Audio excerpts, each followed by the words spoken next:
The commissioners joined us, so we're going to get started.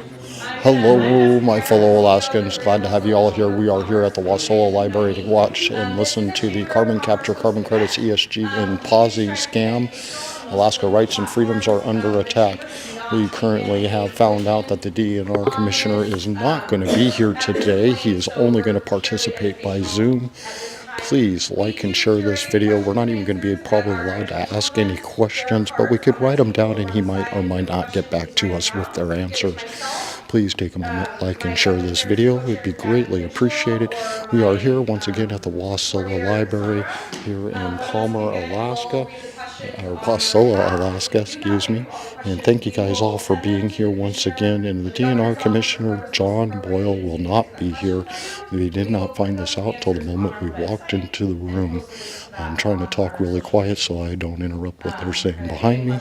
But again, please like, share this video. Find it live on Twitter, YouTube, Facebook at Politadick, Politadick Unfiltered. Also live on our website at politadick.com. And while you're there, please click that support button.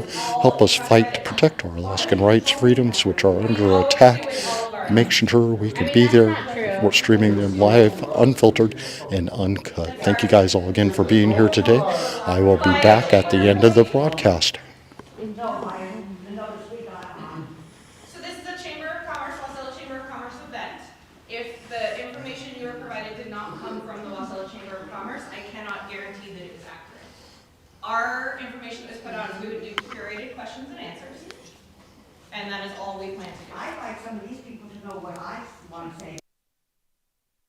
What's going on with this?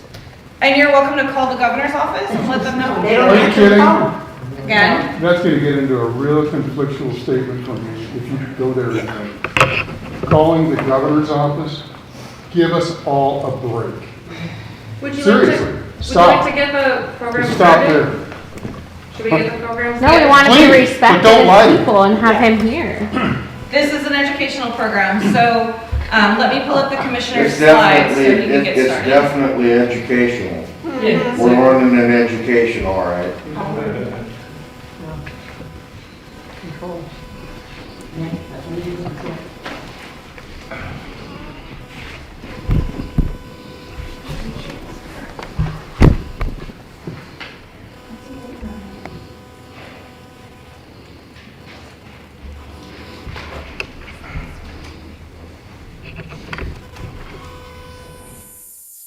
All right, Commissioner, I'll advance your slides for you as you need. Very good. Can you guys hear me okay?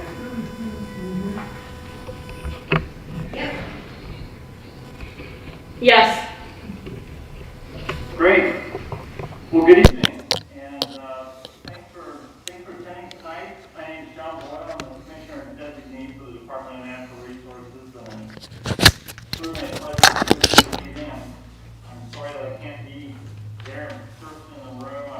I'm currently dealing with issues down here, but certainly look forward to getting out to your neck of the woods. And I heard the discussion earlier about folks wanting to make comments and share their views, and I hope that we have an opportunity to do that.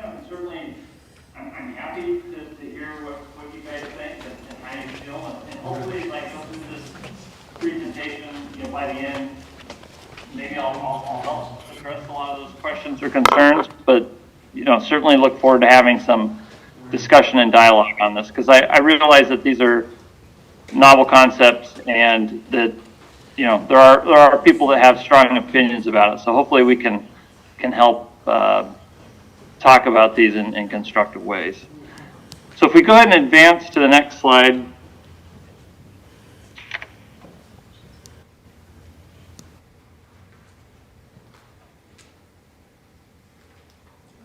Or I guess you're controlling it. So here's a brief outline of what we plan on covering tonight. First of all, I'd like to talk about what carbon management is, and then I'd like to talk a little bit about what carbon management isn't, and then get into actually talking about what we mean by talking or referring to carbon offsets or carbon capture, utilization, and storage programs. Of course, lastly, why it is that we're even bringing up these concepts and why we think that these are good ideas for the state.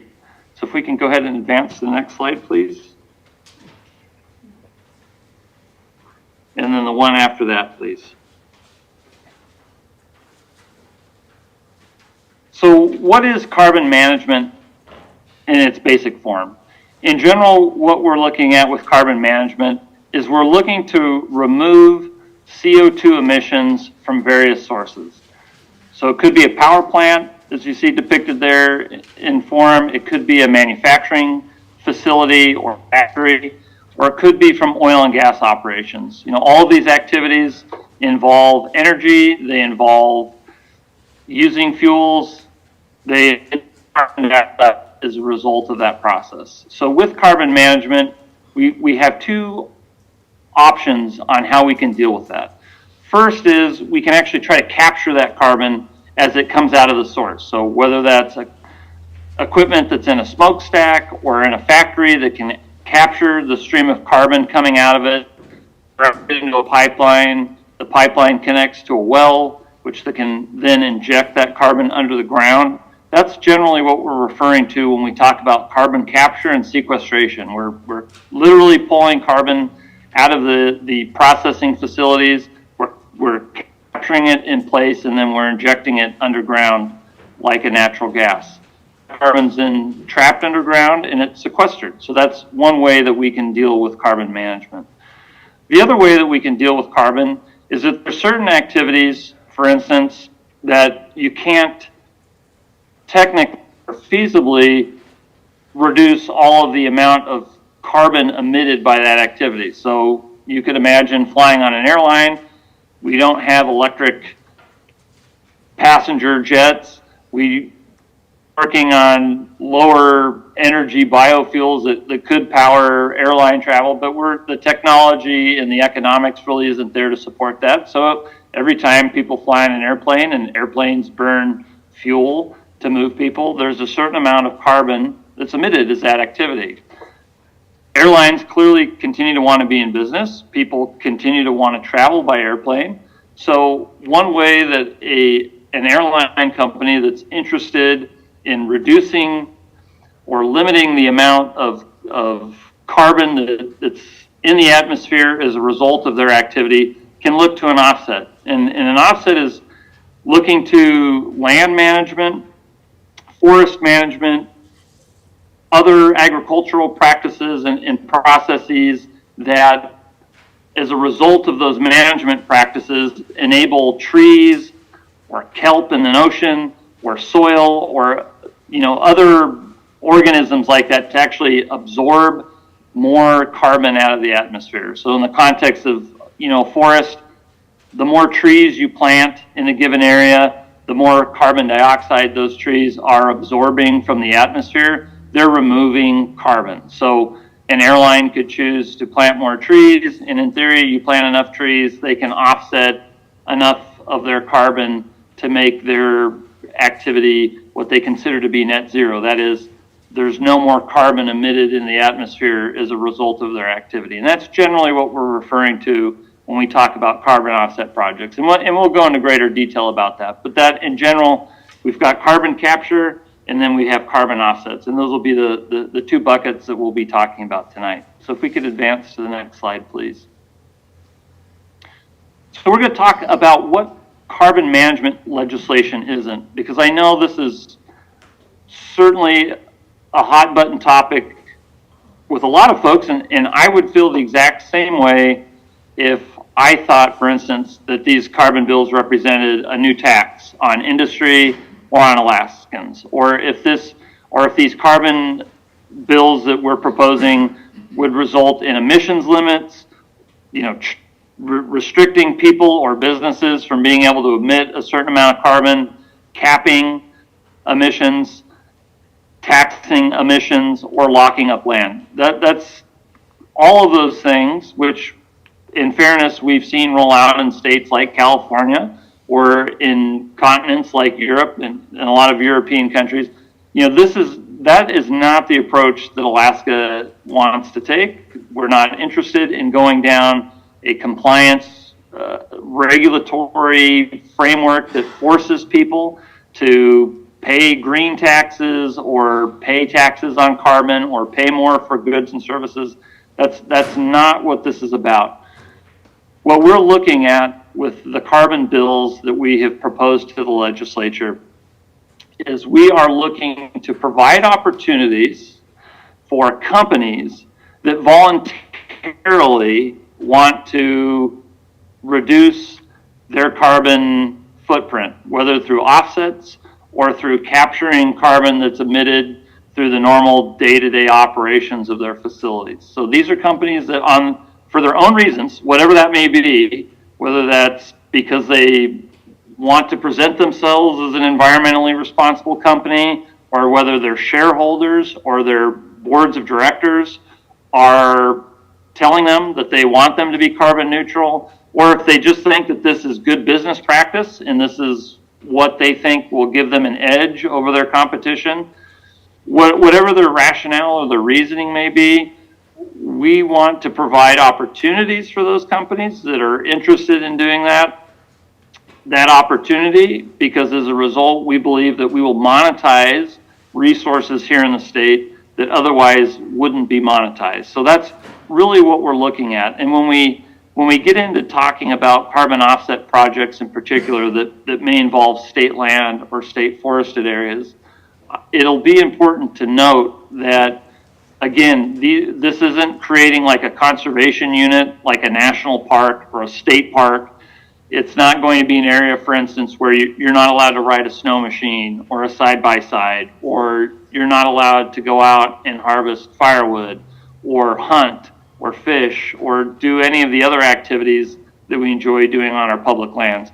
Carbon offset projects are not designed to be like little national parks where you're going to be completely restricted and there's nothing to do there besides maybe walk through the trees and watch them grow. So that's certainly not what we envision with our carbon management legislation. So if we can move to the next slide, please. Okay, so now we're going to talk about carbon offsets, and that's really the piece that we referred to earlier that deals with how we manage our lands or our waters so that we can get those lands or waters to absorb more carbon out of the atmosphere. And really, this is where Alaska has an incredible competitive advantage versus so many other areas. So for instance, we have tens of millions of acres of forested lands here in the state. The state has management authority over 100 million acres out of the 365 million acres that comprise the state of Alaska. Tens of millions of those, as I mentioned earlier, are forested. And in addition, the state manages and has ownership of all the tidal and submerged lands in the state.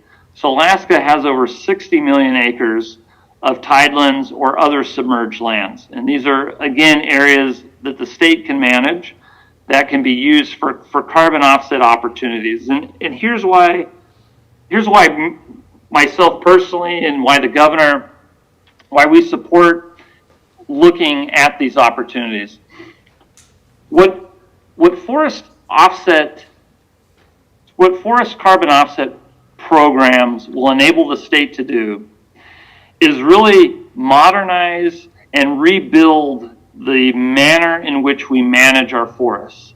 And it's South Central is one of the best examples that I can use right now. All of us have seen as we have, gone fishing out the Yentna River system or even driven up the highway, hundreds of thousands of acres of South Central forests from the Susitna Valley all the way down to the Kenai Peninsula have been ravaged by the spruce bark beetle. Probably many of you have trees on your own property or in your own yards that have died because of the spruce bark beetle. This is a huge plague on our forests, and now we have acres and acres and acres of standing dead spruce trees. So one of the areas where we could do a carbon offset project, for instance, could be the Susitna Valley, where we go out and we say, we're going to manage this 10,000 acres for carbon offsets. And so we would go out there, we would cut down all of the standing dead spruce. Ideally, that standing dead spruce would be used for wood products, either milling lumber, or at least, we could utilize it for firewood or wood pellets, or, other products that could be derived from that. And then the state would be incentivized, or another developer, if it was a private company that wanted to do it, to go out and quickly replant that area. So instead of just letting the forests sit there and do their own thing and wait for those spruce trees to eventually blow over and then lie down on the ground and rot, and then, wait however long it takes for the new spruce trees to grow up, we would want to go out there more proactively and replant trees.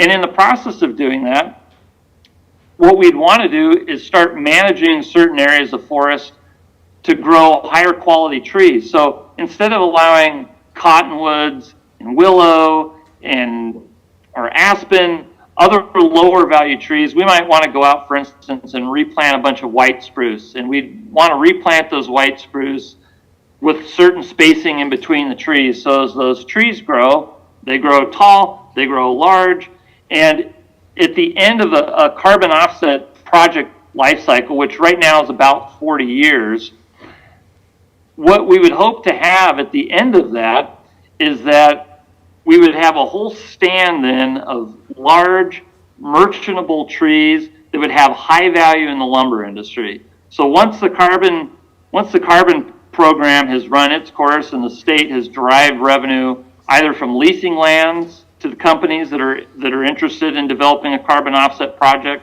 or through the state going in and developing its own carbon project, which would again just mean the state would agree to manage that land in a way to help it absorb additional carbon through replanting trees and harvesting sick and dead trees, things of that nature. The state could then, be entitled to receive carbon credits as a result of that opportunity. And through that management, by the time that project has come to a conclusion, you're left with these great stands of trees that then have really high timber value. So then, of course, that would provide more opportunities for investors to come in, invest in a state-of-the-mill sawmill, start harvesting those trees to produce lumber and sawn timbers, so on and so forth. And then again, those acres would then be replanted, and those stands of forest would be regrown. And we start moving the carbon offset projects to different areas, to again, areas where we really want to manage the forest better so that we get bigger trees, more merchantable trees. And the end goal of all of this is that for future generations of Alaskans, because all of us will be dead by the time most of these trees reach mature age, but by the end of that, we would hope to transform so much of our forested land from the forests that we have today, which, a lot of them are sick or dying, or they don't have a lot of high quality timber, to more managed stands of timber that have high market value, that could support a large forest services industry that could provide a lot of jobs and opportunities for Alaskans that, want to be in the logging business and milling business and so on and so forth. So really, again, what we're looking at with carbon offsets is the opportunity then to manage our forest better so that we can actually compete with British Columbia and Finland and Sweden and all of these other countries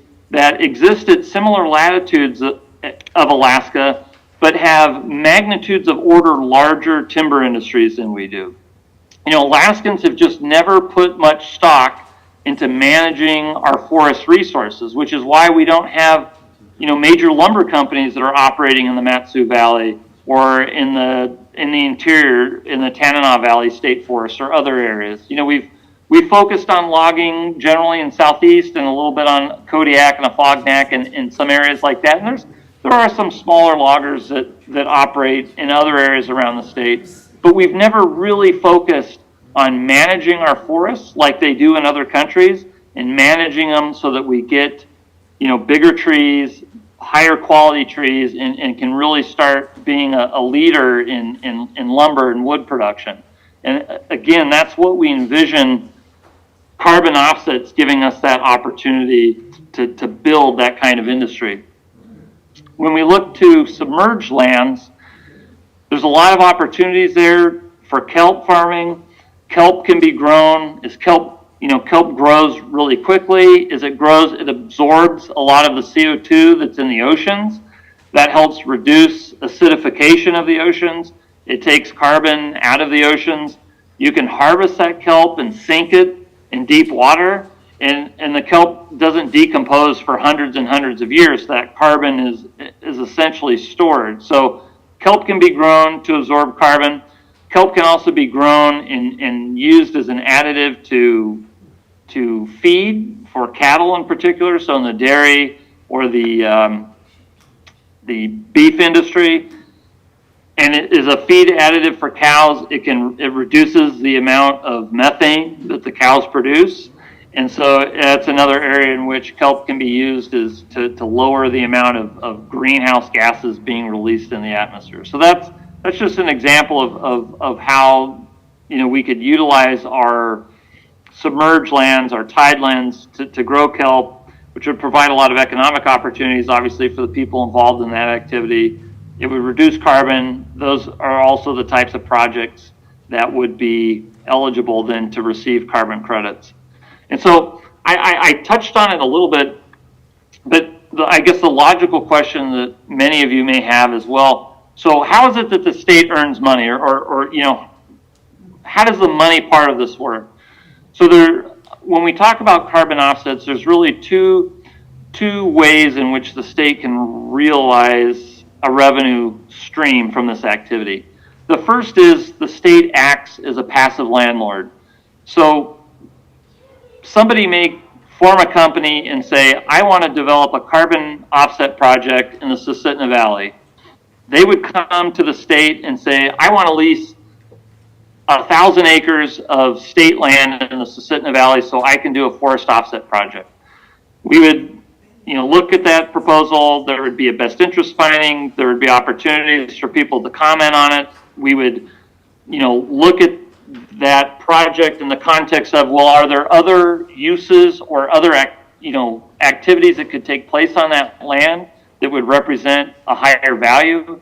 For instance, is this an area that might have high mineral potential so that we might want to operate a mine there instead? Or might it be an area that has oil and gas potential where we might not want to utilize that land for a carbon offset purpose if we think that there may be greater opportunities in developing oil and gas resources? We would do that kind of analysis, but assuming that this is general land, doesn't have a very high mineral value, doesn't have prospectivity for oil and gas or any other uses, then we might lease out that land for that company to go out and develop a carbon offset project. And again, carbon offset project means they're going to manage that forest, that area of land, to absorb as much carbon as possible. So they're going to be harvesting dead trees, they're going to be planting new trees, and then managing that area to absorb carbon. And I guess it's important to note along with that as well is that even when you're managing lands for carbon offset purposes, a lot of people say, well, that means you're agreeing not to cut down trees, and that isn't true. You're agreeing not to cut down more trees than the amount of carbon that forested area can absorb.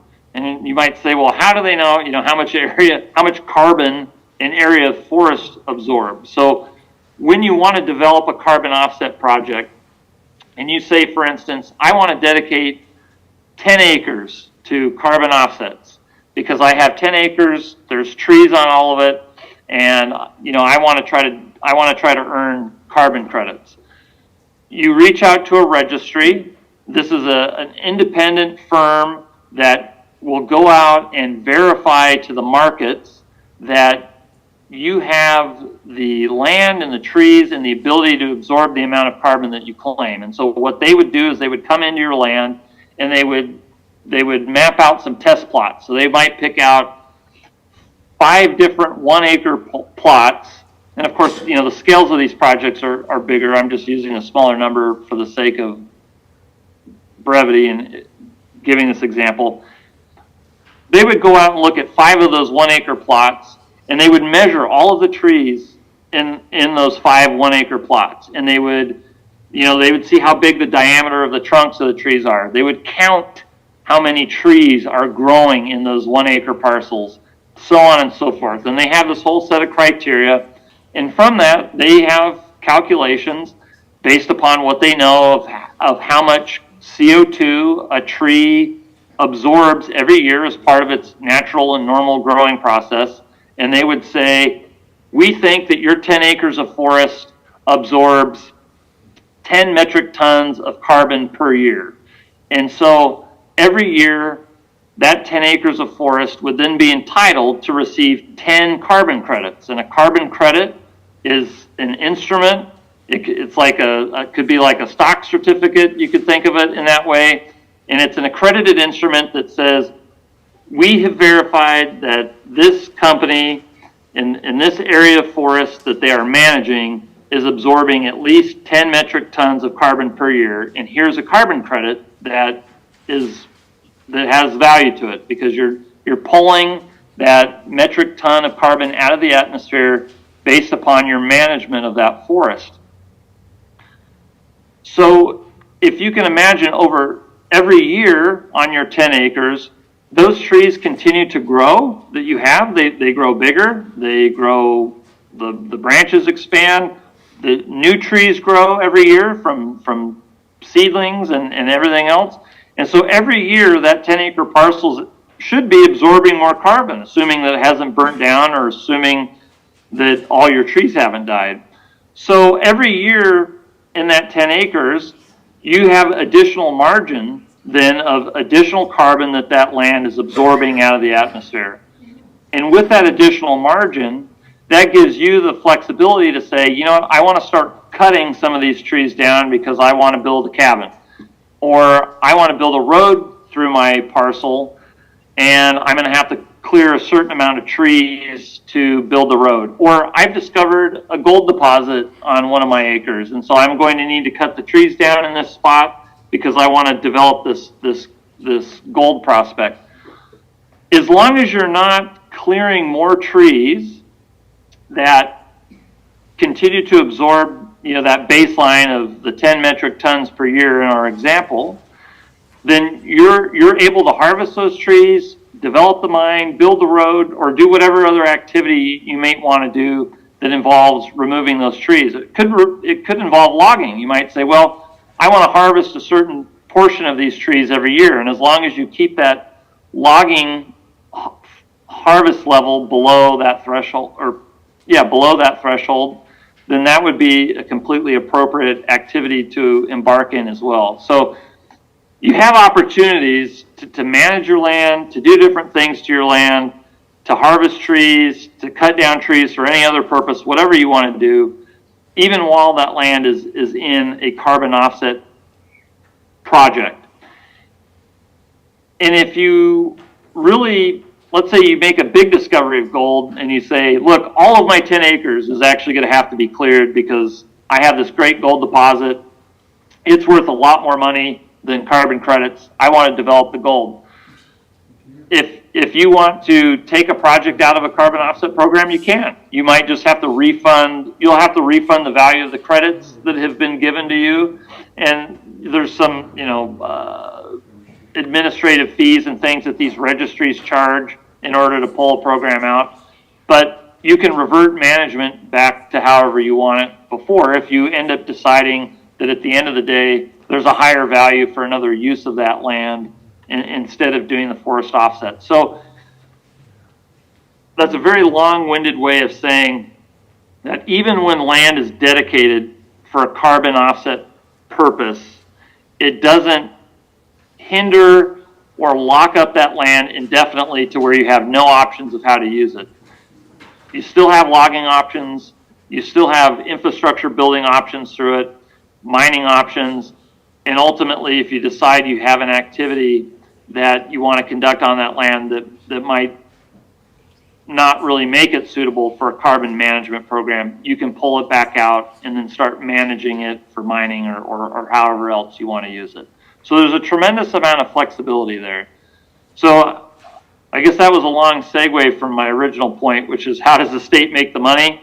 So one is we just lease land out to people that want to develop carbon offset projects on state land. And so the state is just a passive landlord in that instance. Somebody says, I want 1,000 acres of Susitna Valley forest to manage.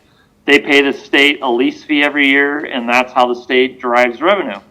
Alternatively, the state could decide to go and develop its own carbon offset project in which it would go out and bear the cost of engaging with the registry, doing all the surveying required to say, yep, this amount of forest absorbs this much carbon every year. And then the state then would be entitled to receive the carbon credits as a result of putting the land in that carbon offset opportunity.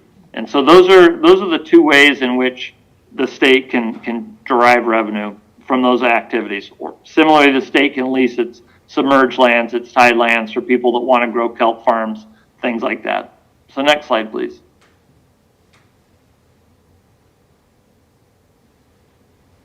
And again, this map really points out why the state has an incredible advantage when it wants to look at utilizing its land to develop its forests and develop its submerged lands for carbon offset projects. We have lots of land available to where we can set aside and do carbon offset projects, and we have lots of land available to do other things that we want to do with our state land, including mining, including oil and gas activity, you know, all of those other things that help drive the economic engine of the state. Ultimately, it's DNR's responsibility. We're mandated by the Alaska Constitution to develop Alaska's resources for the maximum benefit of the people. And that's really the guiding principle that guides all of our decision making when we look to how we want to manage and utilize the state's lands to try to maximize revenue and benefit that accrues to the people of the state of Alaska. So next slide, please.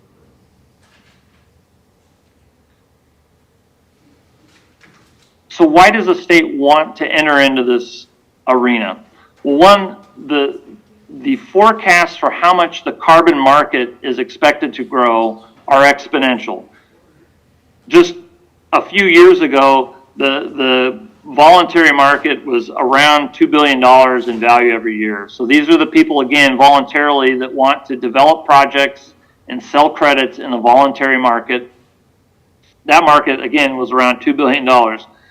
That market is expected to grow upwards to $40 billion even by over the next 7 years. So we see incredible growth that's driving this. And so you might say, well, where is this growth coming from? Where does the money come from that is funding a lot of this? And the answer is it's coming from the companies and countries that have set emissions targets or reduction goals for themselves.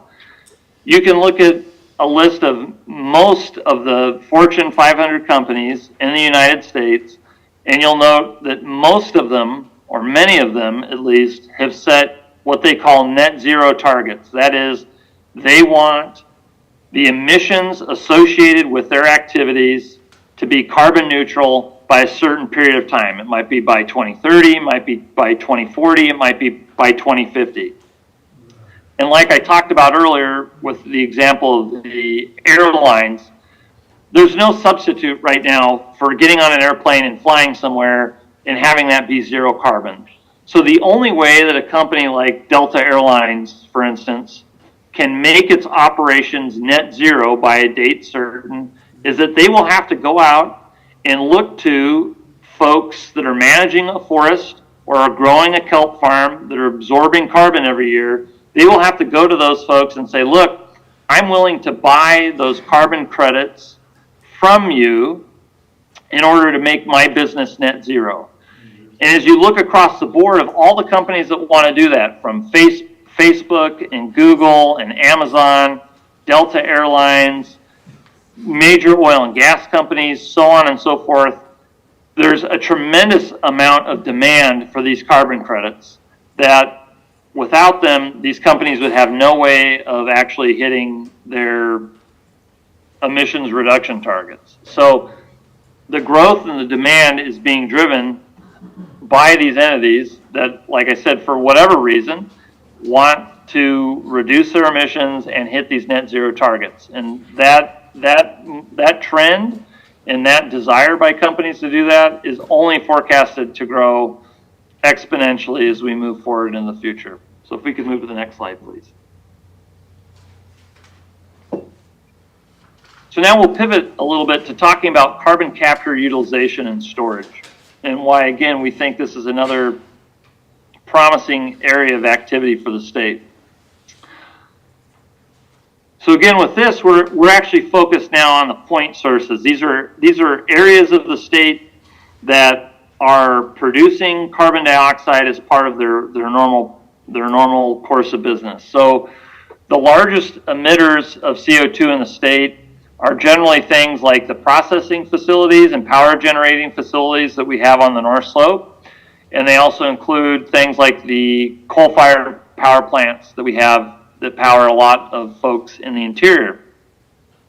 These are facilities that emit carbon, and these are folks that might be interested in capturing that carbon and sequestering it underground so that they can signal to their consumers or to their investors or to the rest of the world, regulators, and say, look, there's nothing inherently wrong with operating a coal-fired power plant if we can capture the vast amount of CO2 that's emitted as a result of burning coal for power and sequestering that underground. That gives them an opportunity to continue to remain in business and demonstrate that they can produce energy and do it in a way that is aligned with people that think that we need to move more aggressively to decarbonizing our energy generation. And so there's an incentive for companies to embark in this opportunity through the infrastructure bill that passed Congress a year ago that increased the amount of a cash credit that companies are entitled to receive through the IRS through its Section 45Q that incentivizes capturing carbon in an industrial process and then sequestering that carbon or utilizing that carbon in a way other than just venting it into the atmosphere. So for instance, an oil company can capture carbon in its operations. They can take that carbon, inject it back under the ground, and when CO2, which as you know in the atmosphere it's a gas, when it's injected underground at pressure, it converts into what's called a supercritical state. That means it starts acting more like a liquid than a gas. So an oil company can capture CO2, they can inject it in the same types of wells that they use already to inject natural gas back into the ground, that they use, for instance, right now in maintaining pressure at reservoirs like Prudhoe Bay, Caparic, et cetera, They can take the CO2 and do the exact same thing with it, like they handle natural gas. They can inject it under the ground, but when it gets underground, it gets into that supercritical state when it's at the right depth, the right pressure. And that supercritical CO2 can be used, you can push it through an oil and gas reservoir. It starts to attract oil and natural gas molecules, and it will push those oil and gas molecules through permeable rock and eventually up a producing well, which then would enable that oil and gas company to use carbon dioxide to produce more oil and to produce more natural gas. So instead of having to use natural gas to produce more oil and other natural gas, they could use captured CO2 to produce more oil or produce more natural gas. Alternatively, some of those oil companies may say, we've made net zero goals for ourselves. We want to reduce the amount of emissions in our operations. So we're going to capture CO2 and we're going to inject it underground in reservoirs that are very similar to the ones that we produce oil and natural gas from. And that CO2 is just going to sit under the ground and be sequestered for millions and millions of years. So let's go ahead and move to the next slide, please.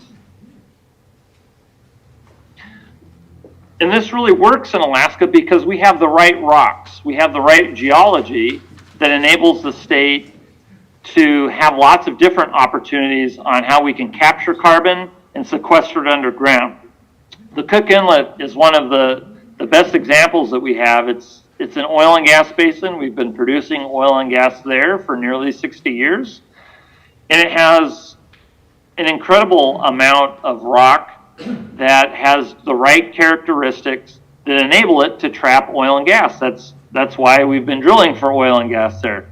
Well, that same kind of rock also has empty pore space. That is, there's not oil there, there's not natural gas there, but it's still the same kind of rock that can trap oil and gas. And that same empty pore space can then be used for sequestering carbon.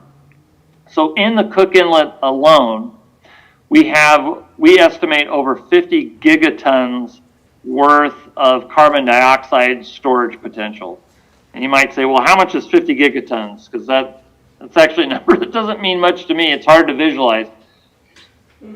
It's more, 50 gigatons is more carbon dioxide than the entire nation of Japan emits in a 50-year period of time. So if you can imagine all the different automobile factories, cement factories, processing facilities, all of the industry and economic activity that they do in Japan, all of the CO2 that's emitted by that country could be stored over a 50-year period of time, I should say, could be stored in the Cook Inlet Basin by itself. So that just gives you an instant of how much CO2, how much carbon dioxide could be sequestered within the Cook Inlet. We also, of course, have basins in the interior. We have deep unminable coal seams, which are great places to sequester carbon because CO2 molecules like to glob on to coal, other carbon resources, and stay in place there. Saline aquifers, other geologic formations like that are also very conducive for sequestering carbon. And then, of course, as we work our way up to the North Slope, just like the Cook Inlet, we have the same kind of sedimentary basins, also very conducive to sequestering carbon. Those are other great areas where we can capture CO2 and sequester it. So how does this play into the big picture of what we want to accomplish as a state? Where we really see the opportunity for Alaska in the carbon capture utilization space boils down to the opportunity that we see with the AK LNG project moving forward. And of course, as any of you know that are longtime Alaskans, we've been talking about building a gas line in Alaska ever since we built the Trans-Alaska Pipeline System in the late 70s. But there are a lot of reasons why currently the geopolitical tension across the world, namely Russia's invasion of Ukraine and China's militarization of the South China Sea, are lending themselves to our partners in Asia, like Japan, like South Korea, looking to the United States, looking to sources in the West to supply the natural gas and LNG energy that they need in order to reduce their reliance on or their risk of conflict with Russia or China. And so those factors are playing in and breathing new life into advancing the AK LNG project. And there's a lot of exciting things going on. Some of you may have seen in the news that our federal government approved the LNG export license for the AK LNG project. The AK LNG project's got all of the major federal permits that it needs in place. So unlike so many other natural resource development opportunities that our federal government has fought and worked to keep from happening, they, at least with this project, are supporting it and helping us get the right authorizations and the permits that we need to enable the project to move forward. So how does that relate to CCUS? Well, the natural gas that we have on the North Slope that would be the feedstock for the AK LNG project has a relatively high content of carbon dioxide in it, about 12.5%, at least from the gas that we pull out of the Prudhoe Bay unit. That CO2 doesn't have value being piped down an 800-mile long pipeline. You know, that's very valuable real estate. You want to make sure that the molecules that are flowing through that pipeline are high value hydrocarbon molecules, not an inert gas that has no value. So a major component of the AKLNG project is a gas treatment plant on the North Slope that would take that CO2 out of the natural gas stream, and then ultimately you want to get rid of it. You're not going to vent it in the atmosphere. You're going to want to sequester that under the ground, or again, like I talked about earlier, you're going to use that CO2 as a tool to enhance the oil and natural gas recovery of some of the existing oil and gas reservoirs. So having this framework in place would be a major component based on the tax credits that would be available and the other incentives for the AKLNG project to be able to capture that CO2 and inject it under the ground.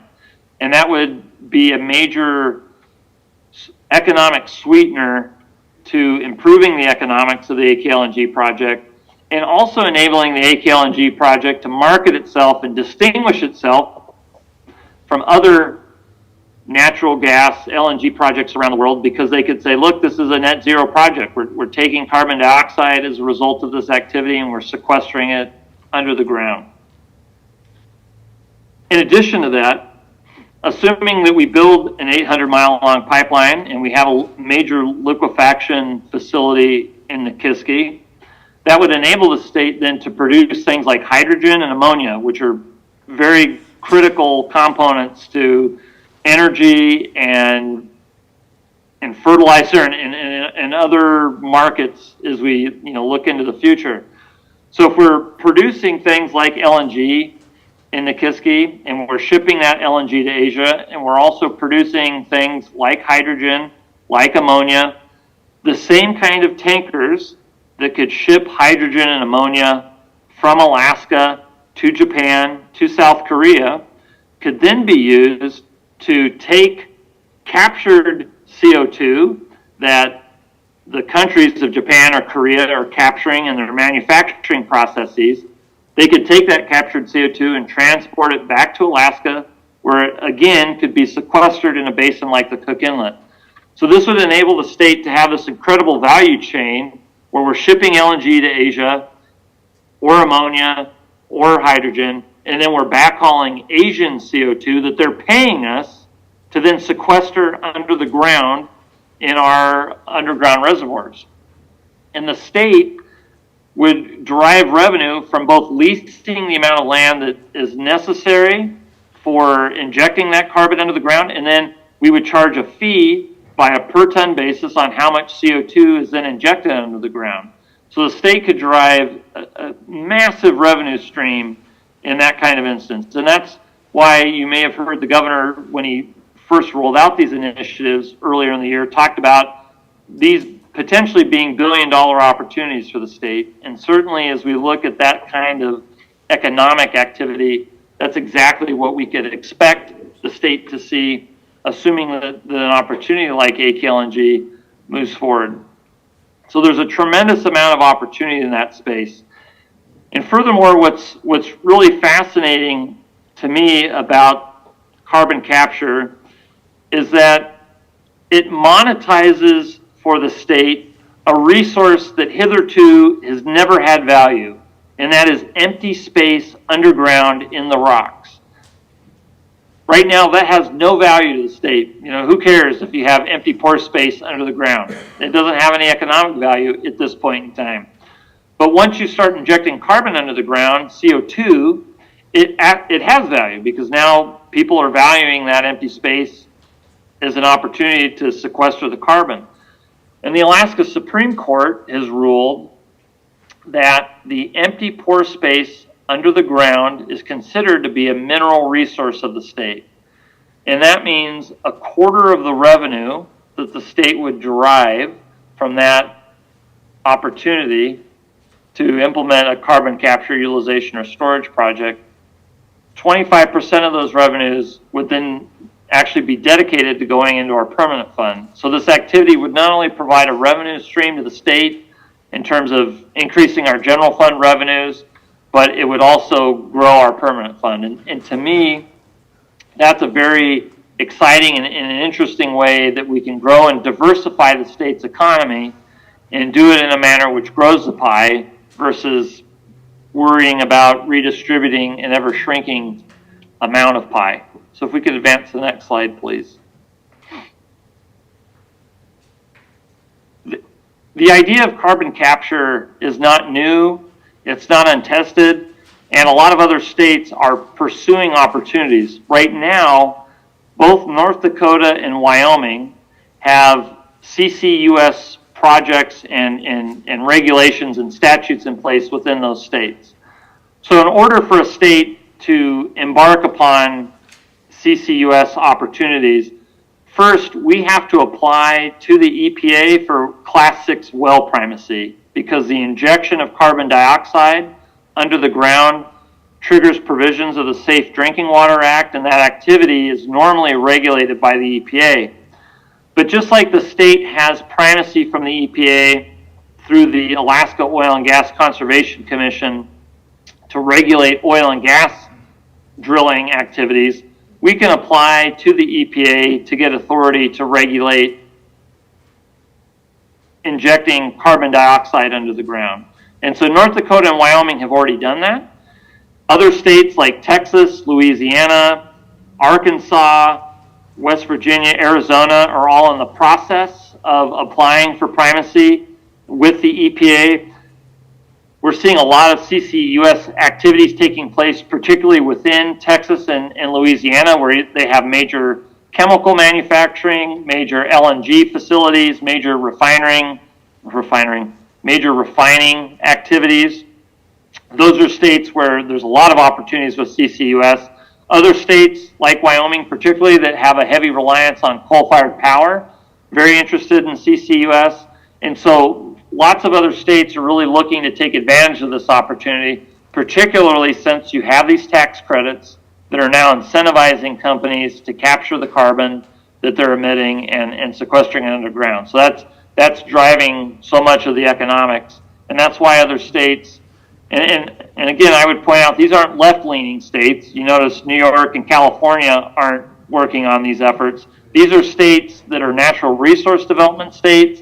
These are pro-business states. These are areas where they recognize that embracing this technology and moving down this path continues to enable these states to grow their natural resource-based economy and continue to grow their overall economies. So the next slide, please. So to develop this framework, we didn't develop this in a vacuum, just DNR by itself with the folks that we have working for us. We had a working group that was put together that, as you can see kind of from the pie chart breakdown, was comprised of people from industry, people in the university sector, people from in the state, NGOs, the general public. These are people that, are very interested in carbon capture, utilization, and storage opportunities, have an understanding of how the industry works, and wanted to make sure that the framework that the state put together was one that would, again, enable not only businesses to take advantage of CCUS opportunities, but again, enable the state to grow and diversify its economies in ways that could provide a lot of benefits for its citizens. So next slide, please.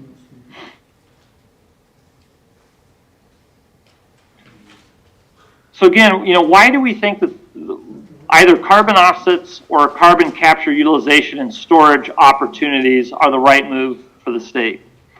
Well, for one, we're seeing demand from some of the biggest investors in our state. ConocoPhillips, ENI, ExxonMobil, Santos, Repsol, all of these companies have announced net zero targets for themselves. So these are oil and gas companies.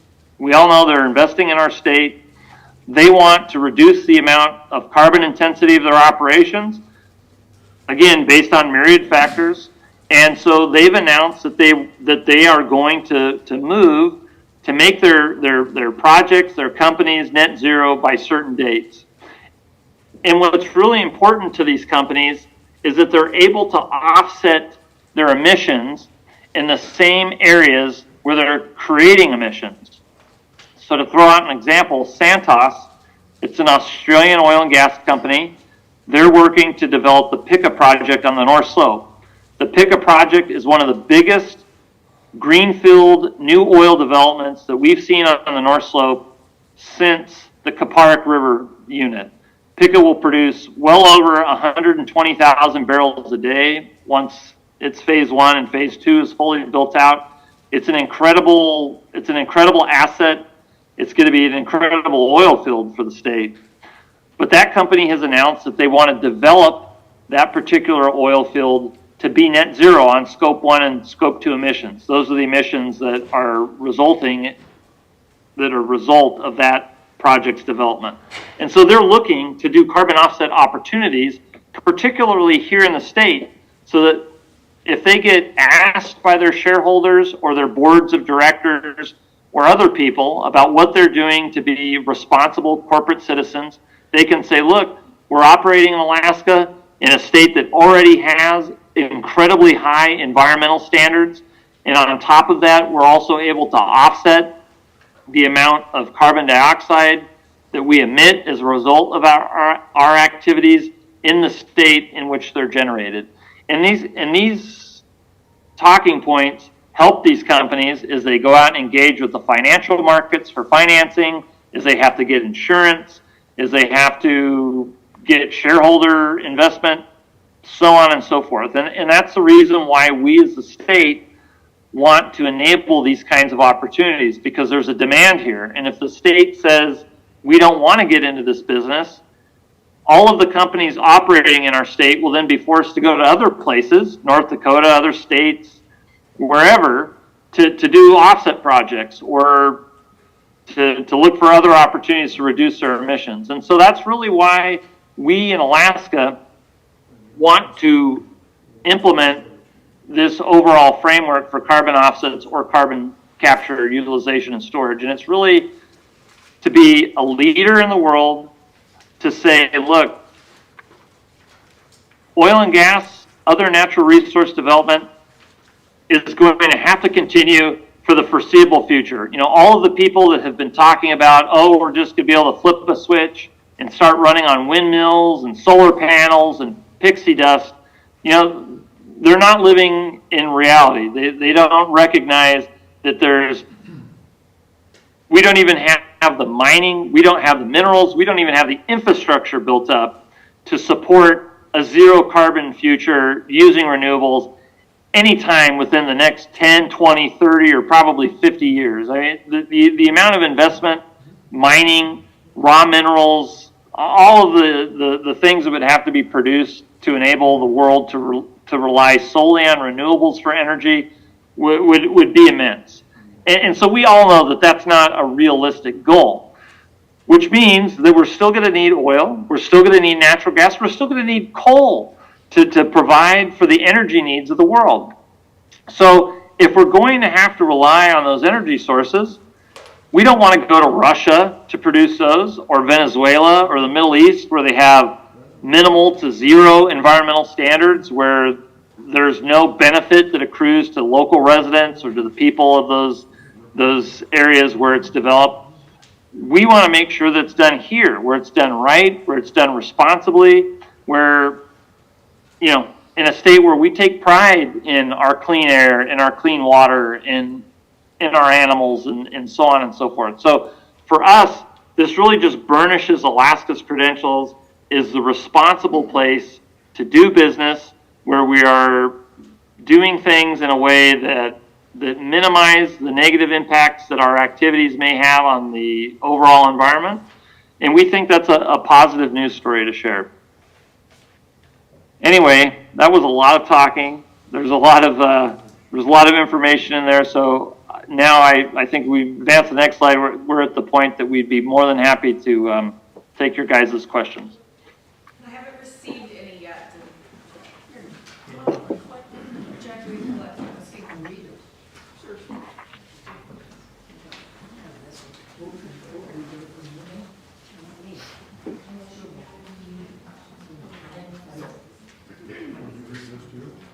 Thank you, Commissioner. We're going to collect up some questions and have them. We have about 15 minutes for questions before we have to stop, just so you know. We do have a hard stop because the facility closes at 7 and we have to clean up the room before we get out of here. So. 7:30. The library closes at 7. Okay, but it said 5:30 to 7:30. All right, Commissioner, the first question I have is how much is this going to cost to get up and running, and when will it start paying off, and how much? Those are great questions. Costs to the state are going to be very minimal. In fact, I have really tasked my people with winnowing down the amount of cost or expense associated with this. In general, I might need to hire one, maybe two more people that can work to process the permits and that can help write up the regulations to do this. But in general, to get started, we're going to be able to utilize all of the existing staff that we have in place to promulgate the regulations and put all the rules of the road into place. The state's not, we don't need to go out and build any infrastructure. We don't need to make any major investments. So the costs, I don't know what the final fiscal note's going to end up being, but it'll be less than, it'll be in the hundreds of thousands of dollars as far as costs to the state. As far as revenues are concerned, we've been very circumspect in terms of trying to forecast revenues. We had a consultant that went out and did a report in terms of if the state were to develop some pilot carbon offset projects in our state forests, like the Tanana Valley State Forest or the Haines State Forest, how much money could the state realize? And the answer to that is tens of millions of dollars based on the assumptions that they make. I happen to think that is a very conservative, probably not overly accurate projection. So we think our revenues will be clearly in the tens of millions of dollars. And like I pointed out earlier, if you start going down what happens if AKLNG gets sanctioned and moves forward, then it could turn into hundreds of millions or billions, down the road. But again, right now, this market is new, it's nascent, it's developing. We're not 100% sure where it'll go, but what we are confident in is that we will bring in more revenue than the minimal amount of money that'll cost the state to have the staff and support that we need to implement and manage a program like that.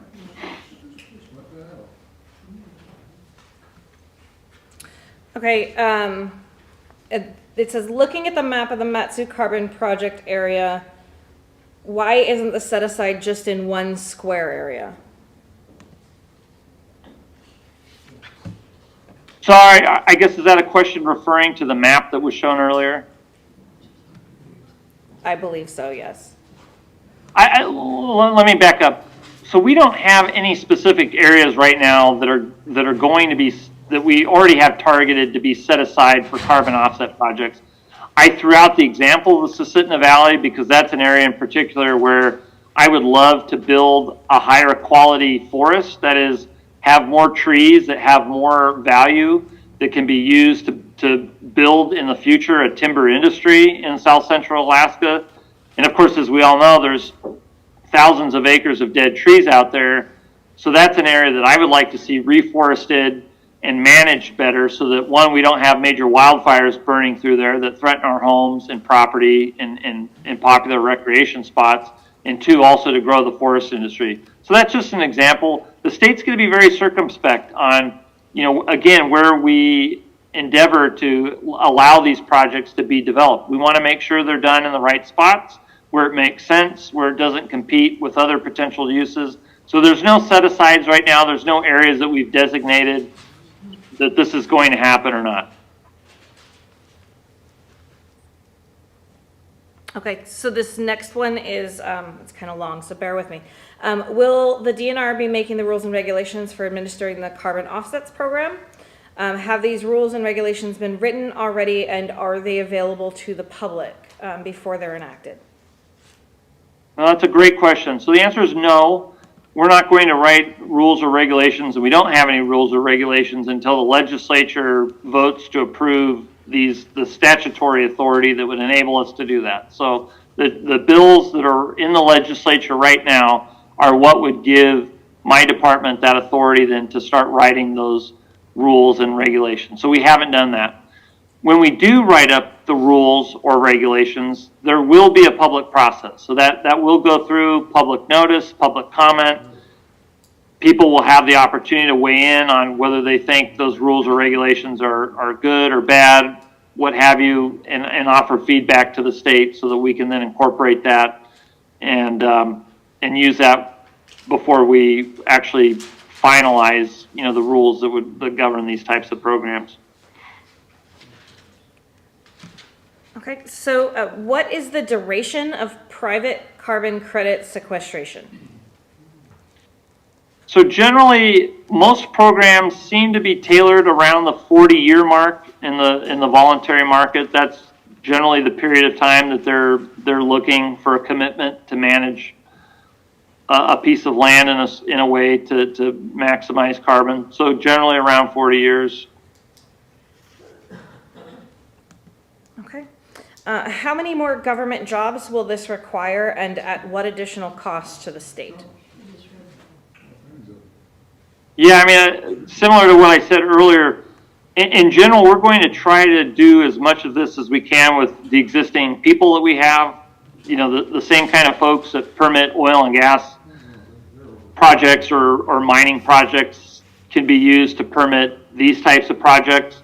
If we just get swamped with demand and that, lots of companies or lots of entities are interested in doing these kinds of projects, then we may have to hire an additional employee or 2 or 3, depending on what the demand is. But we're certainly not looking to grow government unless there's a clear economic demand and a revenue stream that would justify us adding positions.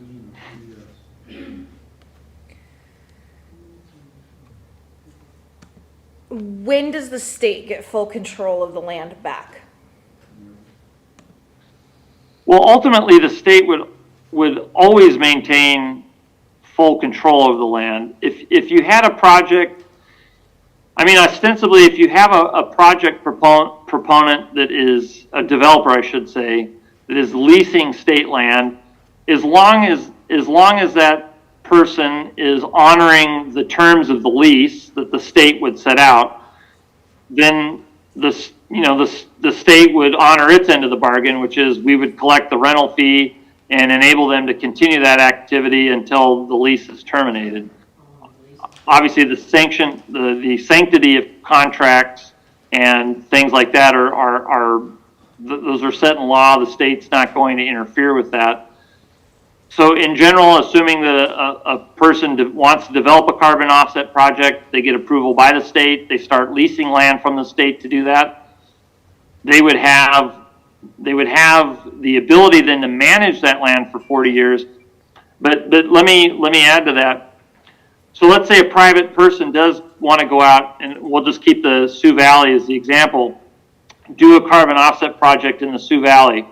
Well, we'll allow them to manage that land for carbon offset project, but it doesn't give them a bundle of like private property rights. So again, if that's an area that you go out and that's where your moose camp is, or where you like to fish, or go out and cut down firewood, things like that, that's not going to interfere with any of those other uses insofar as those other uses don't interfere with the carbon offset purposes. So could you go out there and cut down 20 acres of trees in the middle of it? Well, maybe, maybe not. It depends on how big the project is and how much allowance they have for harvesting. But in general, if there is an area of state land that's in carbon offset, you're going to be able to go out and utilize that state land in every way that you currently utilize today. So they're not going to be able to put up signs that say no trespassing, this is carbon land, you're not welcome here. Those lands would still be open for public use. Okay. Will there be a period for public input and public comment? Well, yeah, that's what's currently going on in the legislature right now. So the bills, 2 of the bills in the House have been heard in House Resources Committee. They're currently in the House Finance Committee. There will be public testimony opportunities then. 2 of the bills are in the Senate Resources Committee. There will be opportunities for comment then. There will be additional public comment opportunities when those bills get to Senate Finance. So there's still lots of opportunity for the public to weigh in on it in the legislative process. And what will the land look like while it's in use? You mean like in a carbon offset project? Yes. Well, it would look like it does today, except that if we go back to the Sioux Valley, you might see all the dead spruce trees cut down, and you might see a bunch of new trees planted in their place. Who pays for the infrastructure to set all this up? Well, again, if it's a private company that wants to do a carbon offset project on state land, they would bear all the costs of it. The state would collect a lease fee, and then it'd be up to them to pay for all of the surveying and anything else that has to be done to develop the carbon offset project. When it comes to a carbon capture project, again, that would be borne by a private entity. So that could be an oil and gas company, it could be a power plant, a manufacturing company, whoever it is that wants to capture the carbon from their own operations, and then they would build all the infrastructure necessary to inject that carbon under the ground and do all that kind of stuff. So it would be borne by the private developer, not the state. Will there be an Alaska business priority for leases? Yeah, we do have some prioritization for leases, specifically in the oil and gas realm. That is, if you are an operator that already has an oil and gas lease, we give you kind of the first bite of the apple when it comes to also leasing maybe those same lands to sequester CO2. I don't know that we have a specific provision for Alaska businesses that's written in the legislation right now. I don't believe that we do. Certainly, the state is always interested in providing opportunities, and we're going to give everybody a fair shake that are interested in doing business in this space. Is this program only on state land, or is private land eligible as well? So right now, we're dealing with it from the aspect of state land. On private land, folks have already done these projects. So back in 2017, many Alaska Native corporations like Sea Alaska, Otna, Chugach, some of the village corporations like Huna Totem and Gold Belt and Doyon now currently, they have all done carbon offset projects on their private Alaska Native corporation land. So if you're a private landowner and you own a significant amount of acres, then you can potentially do a carbon offset project if it makes sense. And what impact does the injection of CO2 back into the ground have on groundwater? It has none. So like I mentioned earlier, that activity is regulated under the Safe Drinking Water Act, which is why the EPA has regulatory primacy. You're injecting this carbon dioxide typically at depths greater than 2,000 feet beneath the surface. You know, most of us, I have a pretty deep water well at my house. My water well is like 460 feet deep, which is, I think, for most people on the deeper side of a residential well. I don't think anybody has a residential well that goes down much deeper than 500 or 600 feet, certainly.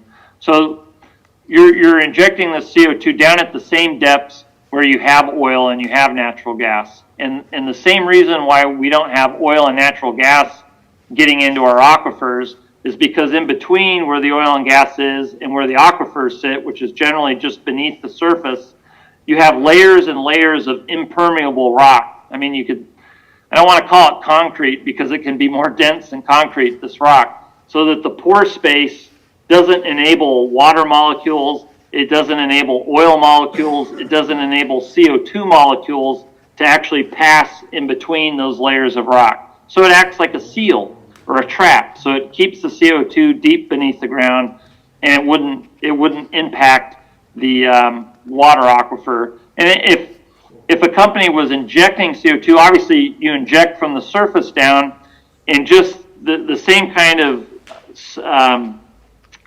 of safety mechanisms that we use to inject or produce oil or inject natural gas into the ground, you would use to inject CO2. So you'd cement around the wellbore, the casing, to not enable the natural gas to seep out and impact an aquifer. And again, fundamentally, at the end of the day, we're talking about natural gas. It's inert. Natural gas that's injected into water creates carbonated water. So it's not that it would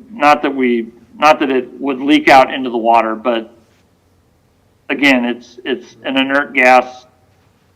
There have been no documented instances that I'm aware of where sequestered carbon has impacted or sullied an underground aquifer.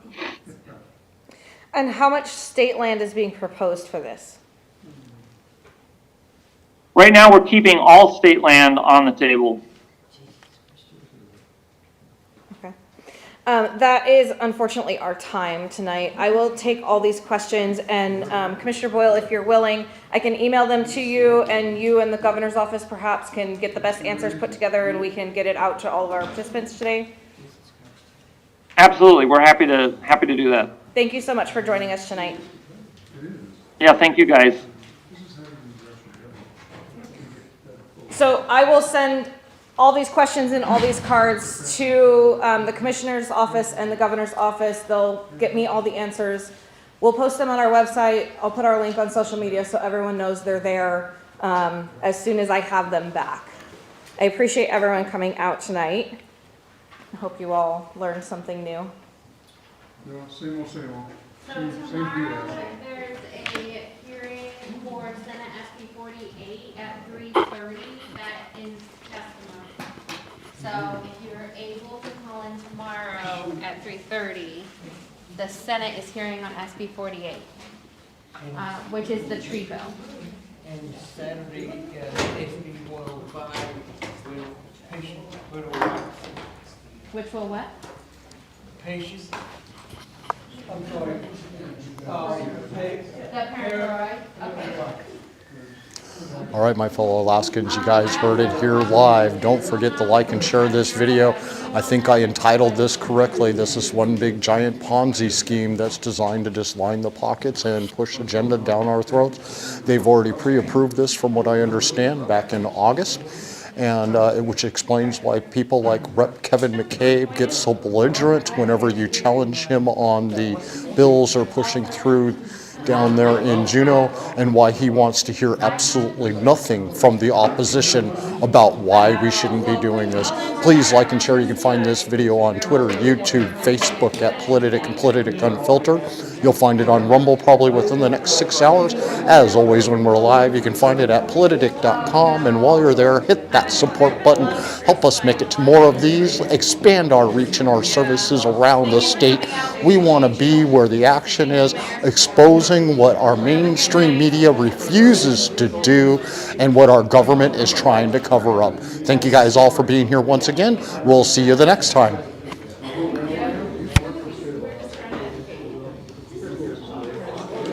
Have a great day.